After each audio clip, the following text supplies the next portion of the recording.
Hello and welcome to Off with Their Headlines. I am your co-host, Amanda Matta, flying solo this week.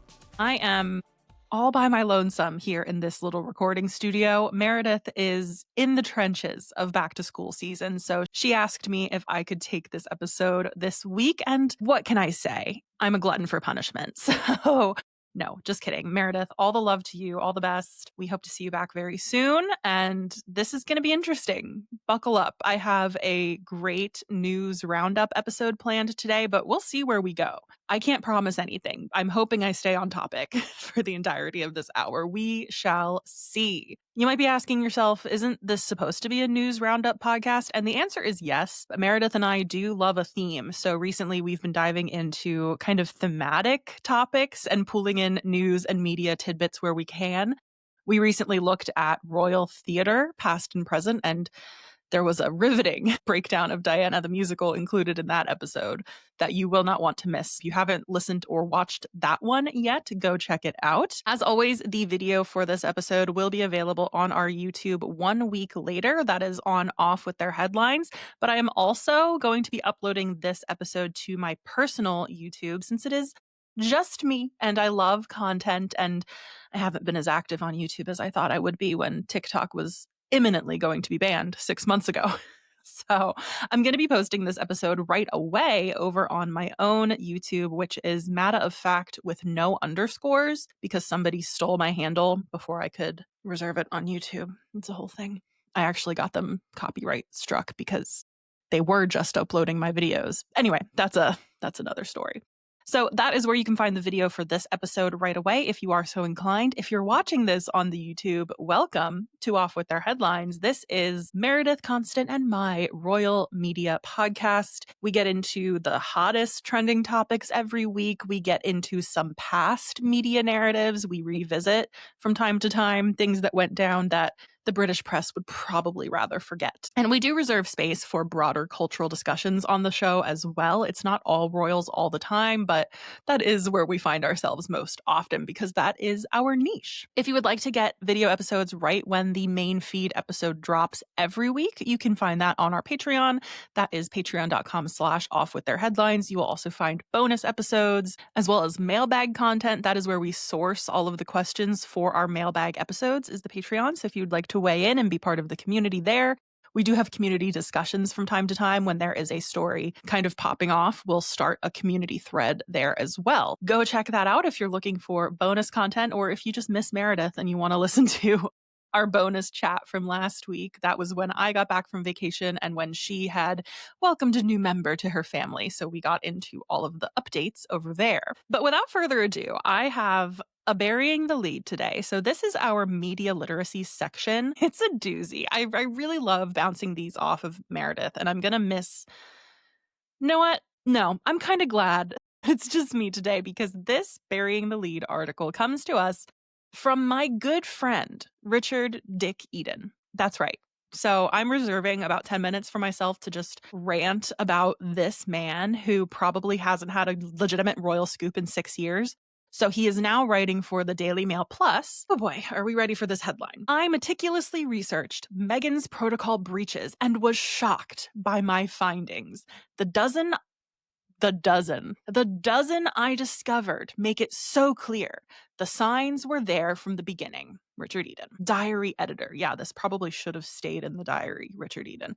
This was posted on August 7th, 2025, and was updated 4 hours later. So I really want to know what was updated because there's some fact checking that did not even happen in the updated version of this article. But without further ado, since abandoning official duties in 2020 and returning to her native America, the Duchess of Sussex has been at pains to stress what an effort she'd put into becoming a loyal, hardworking member of the royal family. Who, for example, can forget the exaggerated curtsy? They love to talk about the curtsy on the documentary where she was mocking herself. I've used the phrase before, like deliberate obtuseness, to describe these people and how they approach Meghan. Like, Just deliberately being as clueless as possible and not understanding social cues or emotional cues to avoid giving her any grace. Meanwhile, the opposite, of course, is true with other members of this family. Anyway, back to the article. But how much care did she really take to adapt to life in the firm? I looked into this for a new edition of my YouTube television program. It's one or the other, babe. It's a YouTube program or it's a television program, Dick. It's not a television program if it's just on YouTube. Sorry to tell you. Reading the royals and was shocked by what I discovered. Given the volume of headlines that Meghan created, people forget how brief her royal tenure was. It spanned a mere 22 months from her marriage in May 2018 to her acrimonious departure in March 2020. We could flip that on its head so easily. Given how brief her royal tenure was, the volume was insane. And you know who was contributing to that volume? Dick Eden. In that time, there were more than a dozen examples of her breaking the rules, about one every 2 months. Okay. I'm gonna hold back for a second. The vast majority of her protocol breaches involved clothing and the rules about what royals are supposed to wear or not wear, bearing in mind the nature of the event they're attending and the time of day. As an actress for more than 2 decades before she married Prince Harry, Meghan would have been well aware of the power of costumes in storytelling. Sure, yeah, absolutely. Her costumes on Suits were fire. I forget her character name because I've never actually watched it, but do you know who did? Prince William. Prince William and Kate were fans. I bet you any money they were fans of her tight skirts, or at least William was. Anyway, so we get into the sins, the protocol breaches, which, for the record, protocol isn't really a thing. It's not a binder that someone can hand you or an email document ready to be sent out to reporters if they're investigating protocol breaches. It's really just vibes, like truly. It's whatever the monarch at the time thinks is appropriate. So when Queen Elizabeth II was alive, many of you, I'm sure, know this, protocol was just basically what she preferred for members of the royal family, especially when they are representing the royal family. So that's why you didn't see Kate, presumably. We don't really know this for sure because, again, it's just vibes. But this is why people say Kate didn't wear trousers during engagements when Queen Elizabeth was alive, because she thought skirts were more becoming of a young woman working for the family. I'm sure we will get into that here. I'm sure the trousers are on the table for Richard Eden in dissecting Meghan's quote-unquote protocol breaches. I'm just surprised he didn't put her closing the car door in here, to be quite honest. Okay. The first breach, are you ready? You're not ready, was during her official engagement photograph when she wore a sheer gown, which is a real no-no for daytime attire. This was Meghan declaring when she barely had her foot in the palace door that she would be treating royal protocol as, quote, guidance only, which is what it is. It's actually guidance only. There's not a protocol police that will take you to the dungeon if you break protocol. Just saying. Okay, the first breach was during her official engagement photograph when she wore a sheer gown, which is a real no-no for daytime attire. So remember, this is actually the dress that she wore for the photo shoot, not for the interview, not for like the announcement of the engagement. I really think it's important to make that distinction. It's more of an editorial shoot as well. I don't care what she wears personally. She's not working. She's not representing the royal family. This was a couture gown by British designer Ralph and Russo, and it was quoted as costing £56,000 at the time.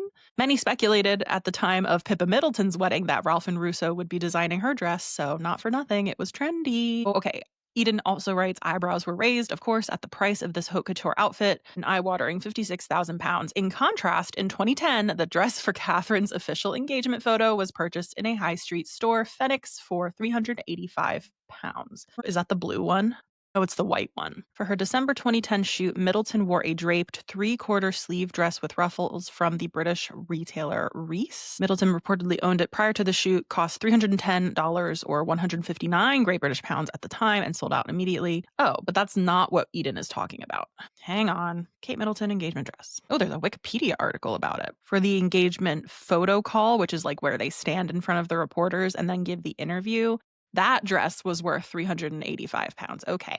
So Richard Eden, you did not meticulously research even the first thing you are saying in this article, because that was not Kate's portrait gown, or dress. That was her engagement interview dress. And if you really wanted to make your point, you should have done better research, because that would have helped you more. The price was lower on the one she wore for her Mario Testino shot engagement photos. Also, Meghan paid for her own clothes, so I don't really care, to be so honest with you. But your gripe was the sheerness of the top of the dress for daytime attire. Sir, how do you know what time these photos were taken? Is just like my devil's advocate question here. This could be evening. You don't know. It could just be like early evening in British summer. It's light until 9:30 p.m. over there during summer. I don't know. Also, it's a photograph. It's not like she's hosting a tea at Buckingham Palace or going to a charity engagement wearing a sheer gown. It's for an engagement photo shoot. She also changed outfits during the photo. Who cares? Who gives a shit? You're okay. Moving on. Soon after her wedding, Meghan joined Princess Catherine at Wimbledon, and she chose to wear trousers. Here we go. The trousers. Breaking royal protocol, wearing trousers. But I love the reason he chooses to give, not just the Queen preferred people not to wear trousers, because then we could open it up to Kate stomping all over the Queen's grave by wearing trousers today. No. We say Meghan would, as a royal duchess, have been expected to keep to the usual royal box rules and, like Catherine, wear skirts or dresses for the occasion. I'm sorry. When did Kate become the person to be the arbiter of royal protocol? No. So keep to the usual royal box rules. If we want to look at the royal box at Wimbledon's dress code, the dress code is, quote, smart. Suits, jacket, and tie, etc. Ladies are asked not to wear hats as they tend to obscure the vision of those seated behind them. That's it. That's all the website says. It doesn't say anything about dresses or skirts. They just have to look smart. And I'm sorry, head to toe Ralph Lauren, that's smart. That's what Meghan wore for Wimbledon the year he's talking about. Also, Ralph Lauren was a sponsor providing attire to Wimbledon. So I think that was actually a very smart, no pun intended, outfit. Who cares about the trousers? Just this year, Cate Blanchett appeared at Wimbledon. She sat in the royal box and she wore trousers. So it's not banned, and we're not writing articles about anyone else except for Meghan. I know this is like doing the most. Okay. Are you ready for what he calls Meghan's most crass sartorial gesture? This was apparently her outfit of choice for the 2018 British Fashion Awards. She was wearing a gown. This is the black one-shoulder dress by Givenchy. I'm surprised he's not going in on the color, which people love to say, oh, royals can't wear black. It's reserved for mourning, even though evening gowns are fine. They're in a different category. I'm really surprised because what's coming next is so much worse. Yes, Dick Eden writes, she neglected to wear a British designer to the British Fashion Awards. How dare she? Except, I think Dick Eden forgets that the person receiving the British Fashion Award of 2018 for Women's Wear Designer of the Year was Claire Waite Keller, who worked for Givenchy and designed Meghan's wedding dress. And Claire Waite Keller is a British fashion designer, you ignorant. I can't say it, but I want to. Like, that's you meticulously researched on Facebook or what? Like, hello? Are you dumb? Are you actually dumb? Meghan wearing Claire Waite Keller, who's designing for Givenchy, is interesting because it's international and it speaks to the fact that she's an international duchess. She was American, marrying into a British royal family, and she was ready to play the game with an understanding that she was an American woman with her own career and her own fashion sense already backing her up. And instead of embracing that, you choose to present misinformation. It's probably to the point of disinformation at this point about her, you know, trying to get people to believe it was all her fault, what happened to her, when really it's people like this, people like Dick Eden, perpetuating falsehoods. She neglected to wear a British designer to the British Fashion Awards. This is egregious. This is so bad. All right, he closes.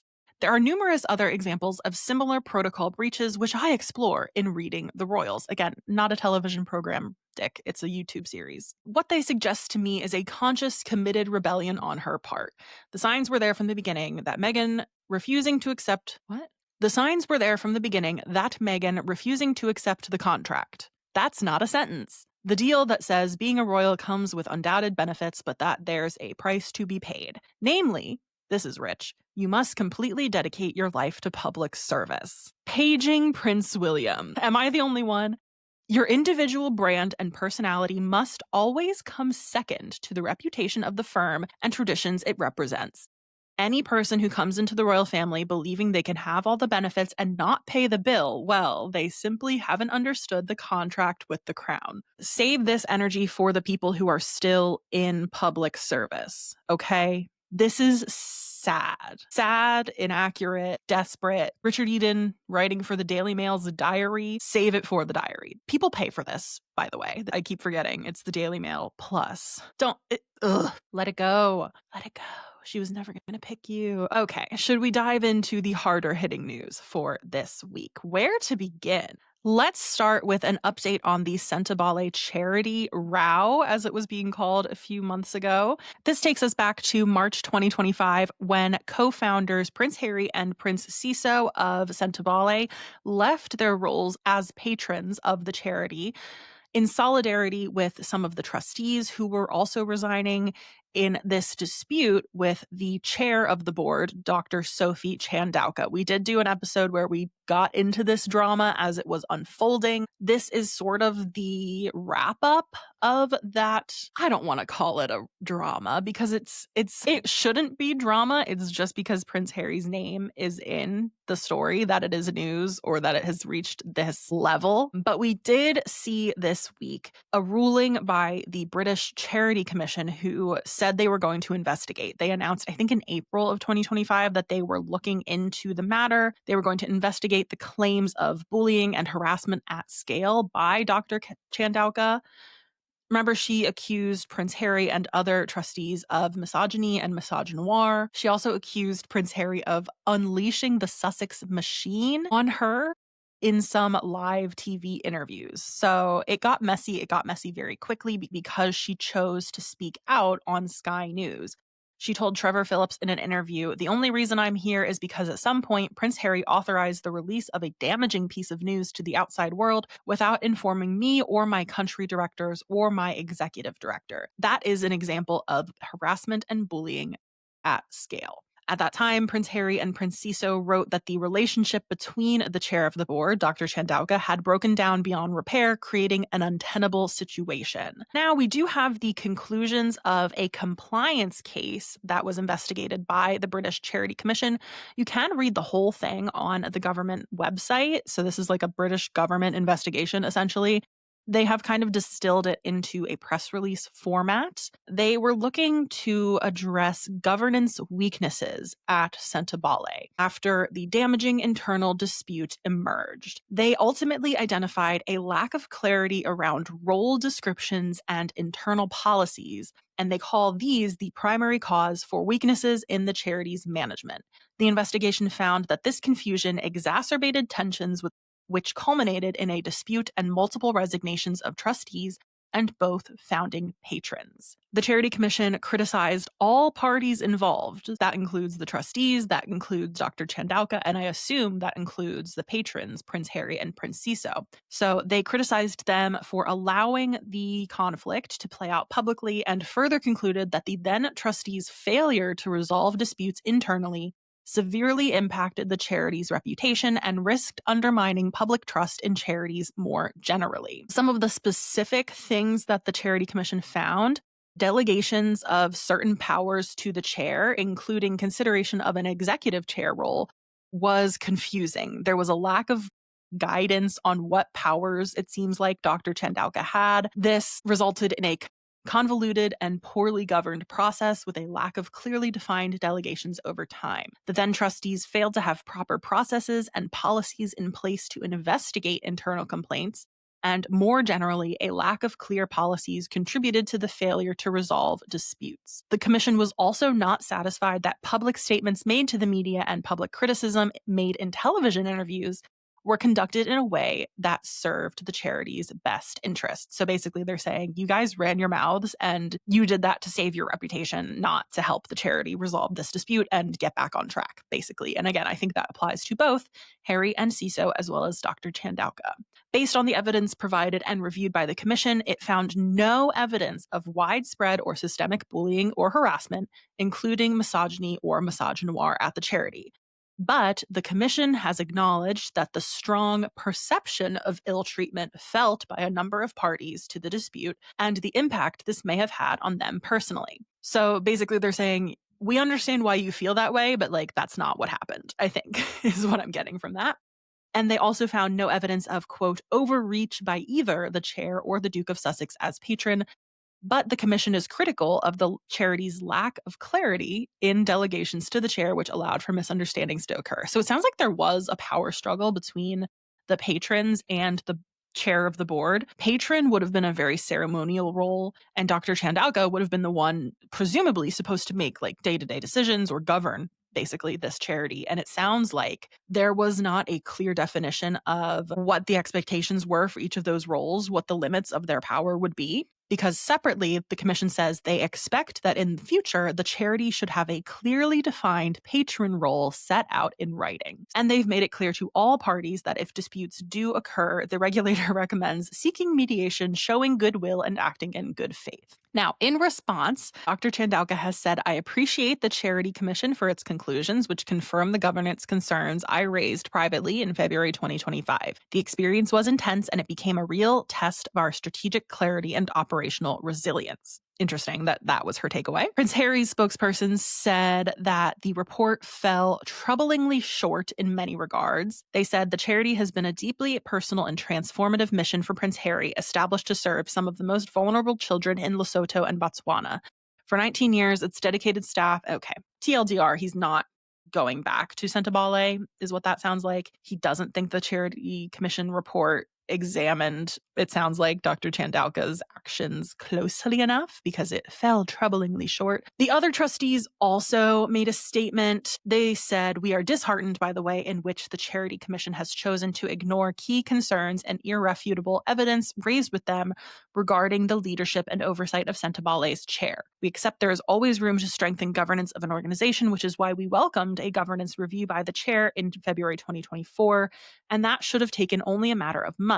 We unfortunately never saw a report or any outcomes enacted more than 2 years into her tenure. We remain gravely concerned for the future of the charity and the well-being of the communities we served for 19 years following the mission set out by Prince Harry and Prince Siso in honor of their mothers. The current board said that it accepted the Charity Commission's findings and committed to carrying out the regulator's recommendations. Interesting. So it really sounds to me like everyone's passing the buck. This is a mess, and it's so unfortunate because I do think that this charity will never be able to bounce back, and the people directly affected will be the children in Lesotho and Botswana who were previously aided by Sentebale. So basically, it sounds like both Prince Harry and Dr. Chandauka think that the other person was the reason the charity was having issues, and the Charity Commission found, like, no, actually, it was probably your lack of internal policies and clear definition of roles that contributed to these issues. It's just a mess. It's unfortunate, and it sounds to me like ego kind of got in the way here of the mission of the charity. And to me, it sounds like you just had two different visions for how to move this charity forward, how best to show up for the children of Lesotho and Botswana. And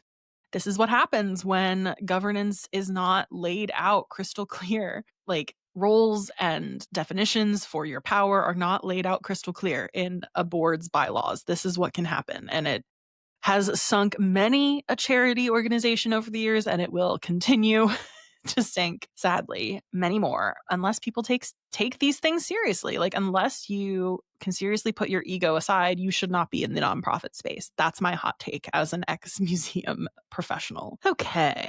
While we're on the topic of Prince Harry, I know some of you are going to be mad at me for that take, for saying maybe some ego was involved, but I think if you're Prince Harry, of course you have an ego, of course. But while we're on the topic of the Sussexes, let's talk about the story of their 100 million Netflix deal ending this September. If you are watching this episode in video format, remember you can get that immediately on my personal YouTube, Matter of Fact, no underscores, or on the Off With Their Headlines Patreon.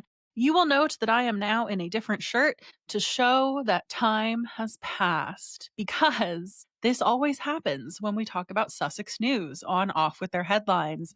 I was about to go into a rant on how people gloating that Harry and Meghan's Netflix deal is ending don't understand how contracts work, that it didn't really end. They weren't dropped. It just expired because it's been in place since 2018. And then I literally finished the entire episode, went to make myself lunch, and we have a statement from Meghan, letting us know that she and Harry have extended their Netflix deal. There are new projects coming, and they will be under a multi-year first look contract for film and TV going forward. Surprise, surprise, right? So let's back up.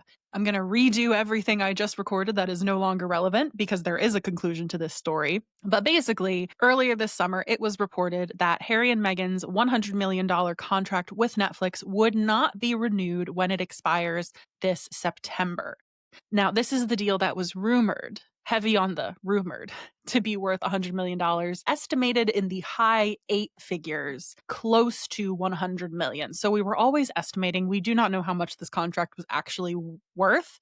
The exact financial terms have never been publicly confirmed. Reports back in 2018 were the first to speculate that the initial deal was valued close to $100 million. So that's just the number that the outlets have gone with ever since. There was speculation that Netflix could move to this first look structure, which is what they are really replacing all of these long multi-year deals with anyway. The Obamas, for example, had a similar deal to Harry and Meghan when they signed with Netflix through their Higher Ground production company. That also evolved into a first look agreement. Now, until today, as I'm recording, this is Monday, there hadn't been any confirmation that Harry and Meghan could move into a first look deal, although there was speculation that they might go that route as well. And now we have confirmation. With Netflix, the Duke and Duchess of Sussex have announced that they are extending their creative partnership through Archewell with a multi-year first look deal for film and television. Meghan said, "We're proud to extend our partnership with Netflix and expand our work together to include the As Ever brand." Now, the more interesting, from a content standpoint, news is that the second season of With Love, Meghan will premiere later this month. So if that means August, sometimes the royals have different understandings of time than we do, but that's very soon. It's sooner than it was anticipated. Originally, I think we were told fall 2025, and people were saying September. So that's fun. And we will also apparently be getting a holiday special With Love Meghan holiday celebration set to premiere in December. Together, friends and family deck the halls, create holiday feasts, craft heartfelt gifts, and share lots of laughs with simple how-tos to follow at home. It's a holiday wonder with warmth, tradition, and a generous dose of joy. I love that. So that's exciting. We have learned that Harry and Meghan's, Archewell's adaptation of the novel Meet Me at the Lake is still in the works. And we are also getting a new project, Masaka Kids, A Rhythm Within, which is described as in the heart of Uganda's Masaka region, where the shadows of the HIV/AIDS crisis linger. A small orphanage becomes a beacon of hope. Masaka Kids, A Rhythm Within goes beyond the viral videos to reveal a vibrant, one-of-a-kind community where orphaned children transform hardship into joy, dancing their way toward healing, belonging, and the promise of a brighter future. That could be good if it's not, I don't know. Most people didn't like Polo because it was trying too hard to be something that it just could never be. I hope that this is earnest and in the spirit of the Invictus documentary. Then I think that will be good. Excellent. Statement went on to say Archewell is in active development on additional projects with Netflix that span a variety of content genres, including Meet Me at the Lake. Okay, cool. So there is more on the horizon. Now, a first look deal would mean Harry and Meghan aren't under contract to produce any certain number of things for Netflix, and they won't be paid up front, most likely. But any project that they want to put into production, they will have to bring to Netflix first. So it's like a rights of first refusal kind of deal. So good for them, even though, if we rewind again to those initial reports that their deal with Netflix wouldn't be renewed, which it hasn't necessarily been renewed, but it's a new agreement. They have a new contract. Even that, I roll my eyes so hard at people saying, haha, Netflix dropped them, as if that's going to mean that Harry and Meghan starve on the street. This is the woman that sold 10,000 bottles of wine in 45 minutes last month. They will always, I think, be okay. There are so many businesses in her portfolio at this point. I'm drinking a Clever Blends latte right now. I'm so tired of bashing this couple and wanting them to fail because for what reason? How does that improve your own quality of life to root for the failure of this couple? It doesn't. Spoiler alert. You hear that, Richard Eden? Okay, moving on. I'm going to put us back in the main audio now that I recorded earlier.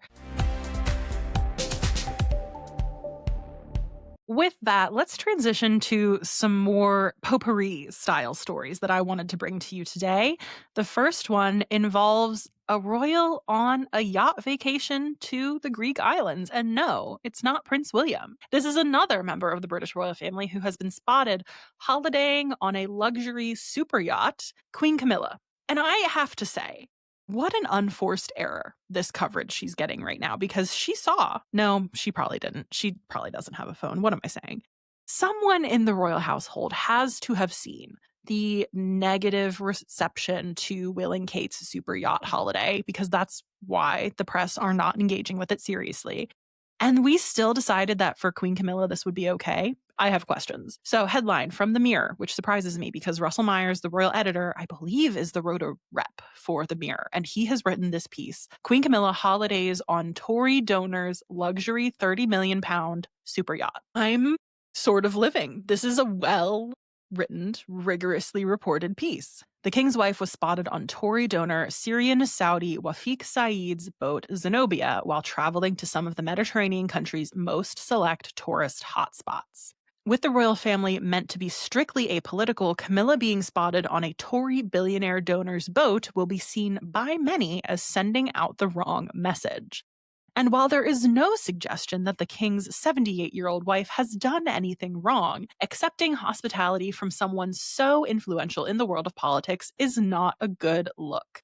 It also comes at a time when millions of ordinary Brits are struggling with the cost of living crisis, and King Charles has spoken about cutting back on royal extravagance. Yikes! This is the story they wish that they could have written about Prince William's family. I'm going to say it. Like, if we didn't have the very unique Wales family contract with the press, this would have been the story. However, the Tory donor part does add another layer to the Queen Camilla coverage. That's why this is so interesting to me. So, the person who owned the £30 million boat, Zenobia, was Syrian Saudi, according to Wikipedia, Syrian Saudi Canadian businessman, financier, and philanthropist Wafiq Saeed, who has resided for many years in Monaco. So he was born in Syria. I believe he was born in Damascus. He then moved to Switzerland to work as a banker.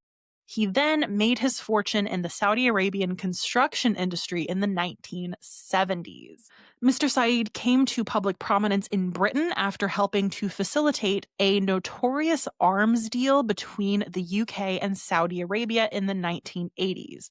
So that was the Al Yamaha arms deal. Guess who was prime minister? Maggie Thatcher, who apparently was very good friends with Mr. Saeed. So he has been a conservative. Well, I can't say has been because he's not allowed to donate to the Conservative Party anymore. He used to be a prominent Tory donor after brokering the record multi-billion pound arms deal between Saudi Arabia and the UK. Because he no longer lives in the UK, like his residency is outside of the UK, he cannot give money to political parties anymore because certain regulations have been changed in UK politics. They can't accept money from foreign entities, basically.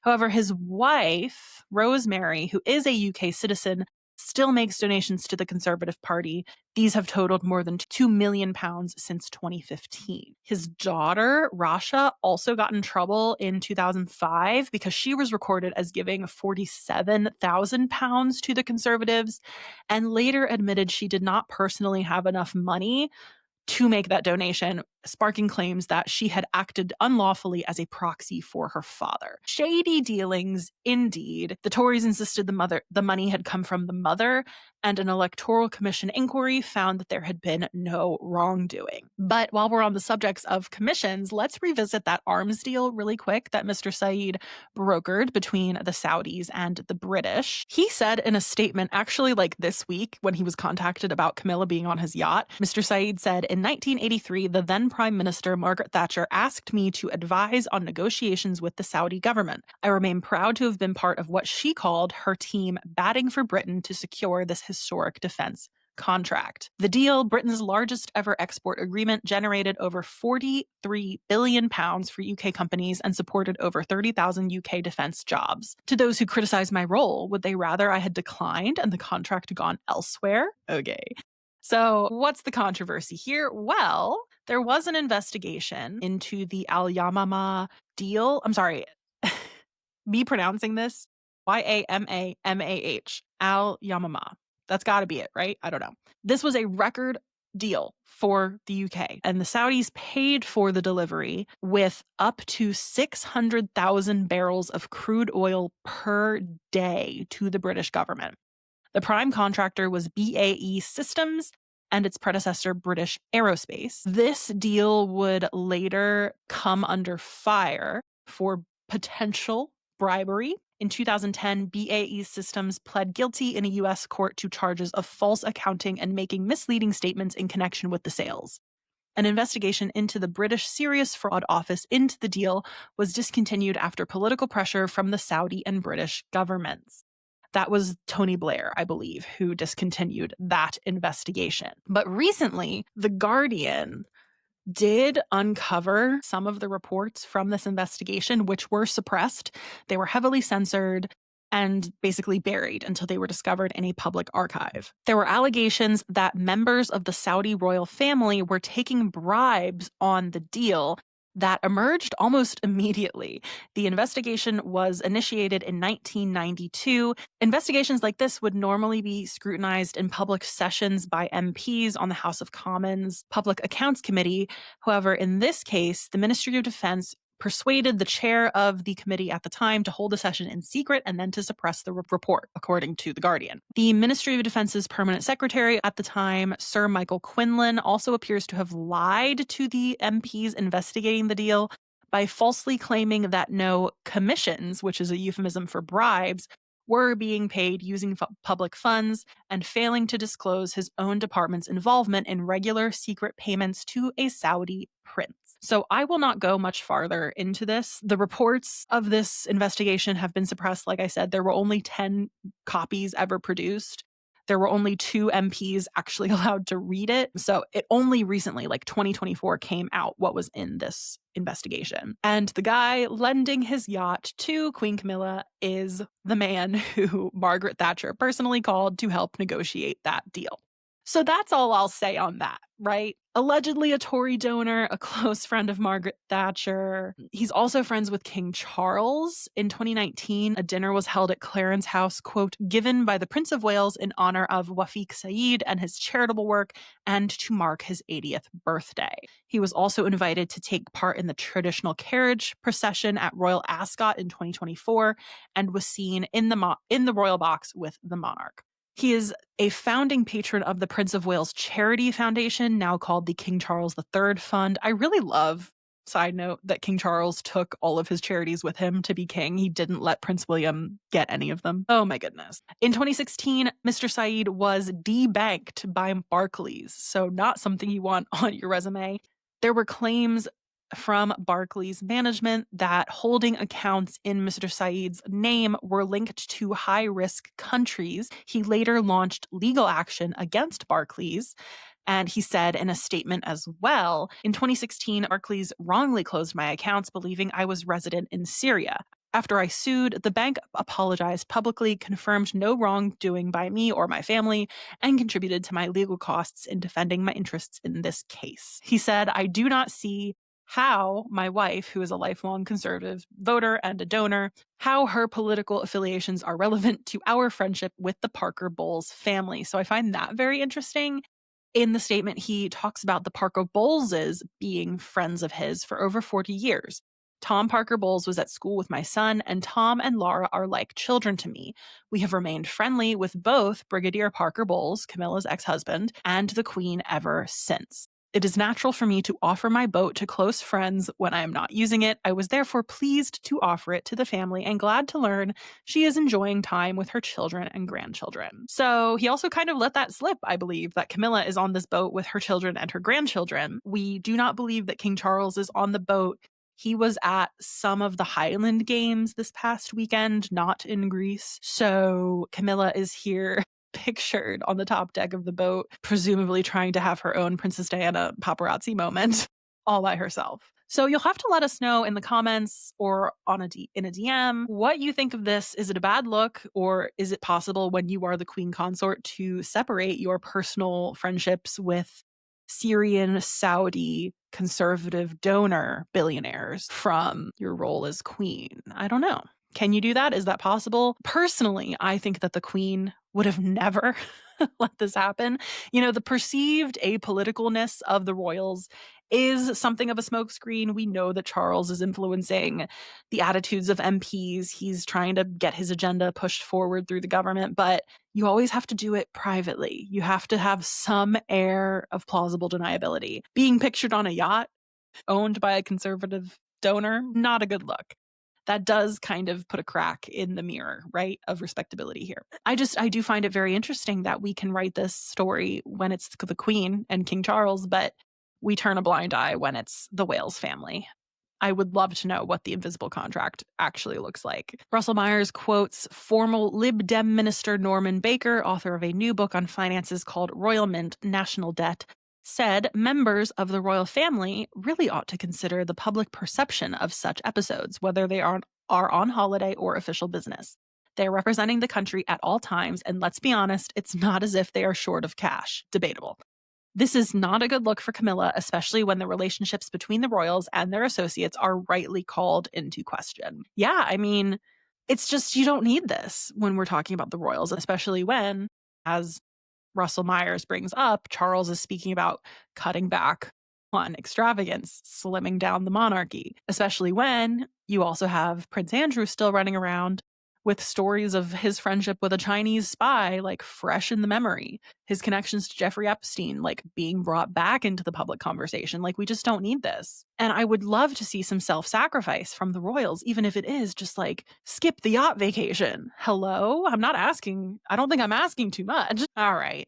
Let's move on. A little bit more fun, a little bit more fashion. I have a story here about Sarah Ferguson, who was spotted wearing loafers embroidered with the royal family's unofficial never complain, never explain motto. Now, she has been seen wearing these shoes before. On this occasion, she was wearing them, which they are custom.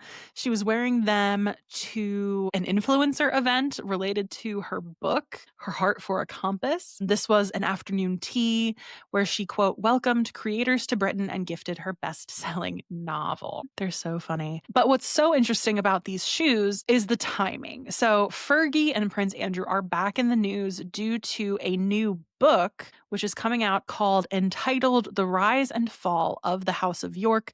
It's by Andrew Lowney, and it is making headlines for some of the explosive allegations it details that Fergie apparently had a crush on JFK Jr. as well as other celebrities. How scandalous.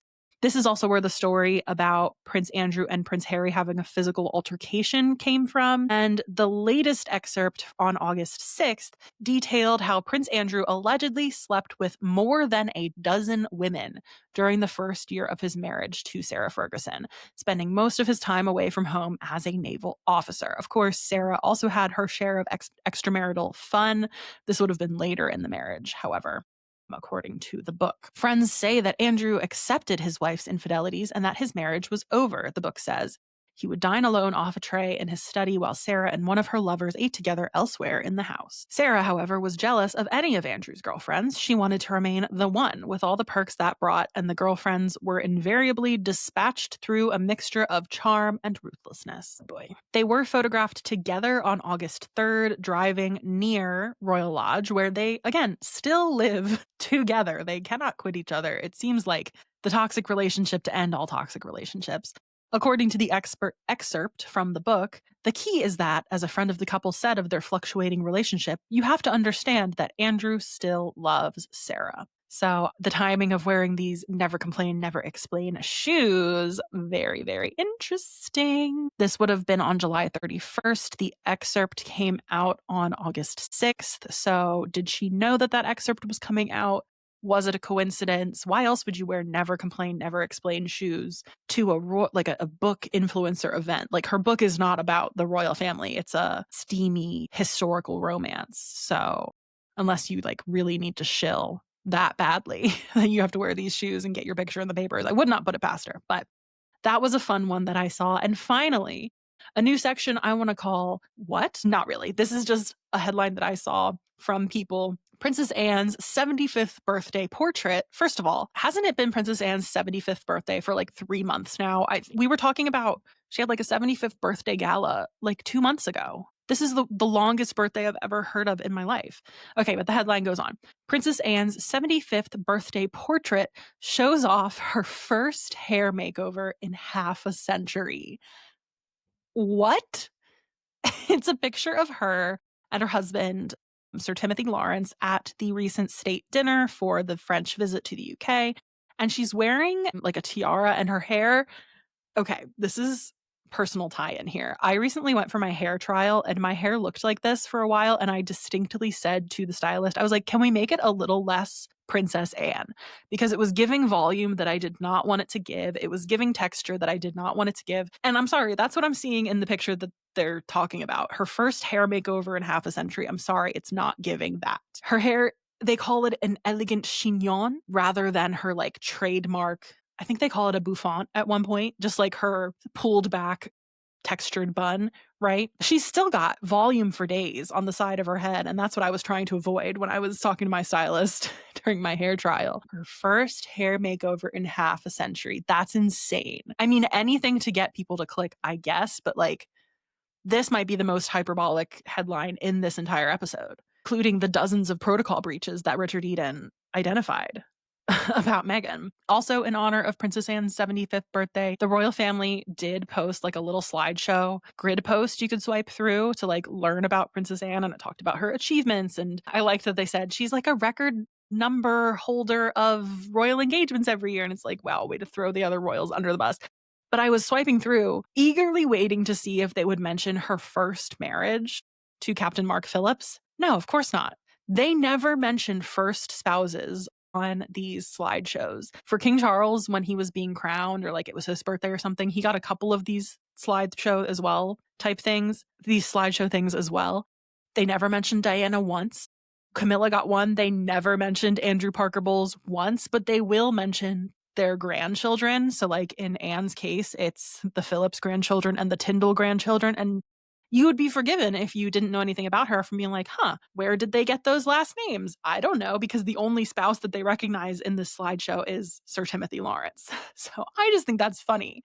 For a family with so many infidelities, divorces, and remarriages, we just pretend that the first spouses are dead to us as soon as they're out of the picture. More than half a century down the line. Oh my God. All right, well, that's going to do it for me today. Before I go, I have to give a shout out to our Patreon press secretaries, Molly, Nikki, Lulu, and Jessica. Thank you so much for your support. You would never let me have Princess Anne hair on my wedding day, and that is something I am very, very positive of. And of course, I have to thank our crown jewel, Sir Christopher. I can't do it like Meredith does, but thank you all so much for your dedicated Patreon support. If you would like to get a shout out of your own, you can head over to patreon.com/offwiththeirheadlines to support us with a monthly subscription. There are different tiers where you can get bonus content, early access episodes, video episodes right when the main feed gets the new podcast. And yes, of course, our undying gratitude. We hope to be back in the regular studio with Meredith next week. If you like what you hear, leave us an Apple review. If you didn't like this format, don't worry, it's not forever. Be sure to leave a 5-star rating and a nice review. We do tend to text those to each other and lovingly read them on air whenever they drop. Until next time, thanks so much for listening, and I will see you in the next one. Bye, guys.